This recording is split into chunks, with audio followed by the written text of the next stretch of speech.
আমরা একেবারেই সন্তুষ্ট নই। আমরা পরিষ্কার করেই বলেছি, প্রধান উপদেষ্টা মহোদয় তিনি তার সুনির্দিষ্ট কোন ডেডলাইন আমাদের দেননি।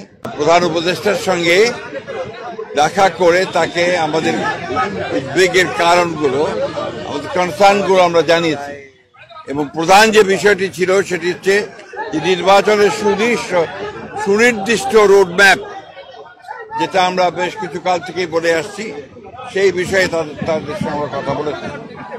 আমরা বলেছি যে বর্তমানে রাজনৈতিক যে পরিস্থিতি আছে এবং দেশের যে অবস্থা, তাতে করে আমরা বিশ্বাস করি এখানে অতি দ্রুত একটি গ্রহণযোগ্য নির্বাচনের মধ্যে দিয়ে এই সমস্যাগুলোর সমাধান করতে হবে।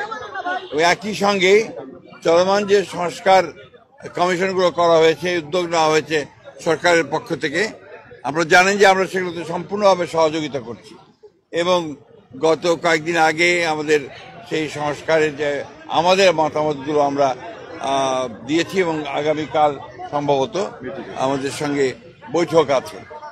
আমরা খুব স্পষ্ট করে বলেছি যে যে বিষয়গুলোতে ঐকমত্য হবে সব দলগুলোর, সমস্ত দলগুলোর, সেগুলো নিয়ে আমরা একটা চার্টার করতে রাজি আছি আপনারা, এবং তারপরে সেটার উপর ভিত্তি করে আমরা বাকি নির্বাচনের দিকে চলে যেতে পারি এবং বাকি সংস্কার যেগুলো আমরা একমত হব সেটা আমরা অবশ্যই আমাদের রাজনৈতিক দলগুলো যা নির্বাচিত হয়ে আসবেন তারা সেগুলোকে বাস্তবায়িত করার ব্যবস্থা নেবেন।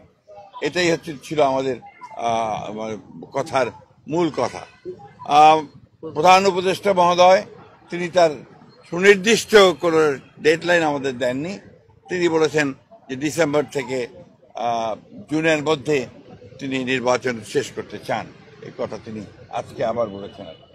সন্তুষ্ট নই। আমরা পরিষ্কার করেই বলেছি যে আমরা ডিসেম্বর কাট আউট টাইম, ডিসেম্বরের মধ্যে নির্বাচন যদি না হয় তাহলে দেশে যে রাজনৈতিক পরিস্থিতি, অর্থনৈতিক পরিস্থিতি এবং সামাজিক পরিস্থিতি সেটা আরো খারাপের দিকে যাবে এবং সেটা তখন নিয়ন্ত্রণ করা বেশ কঠিন হবে।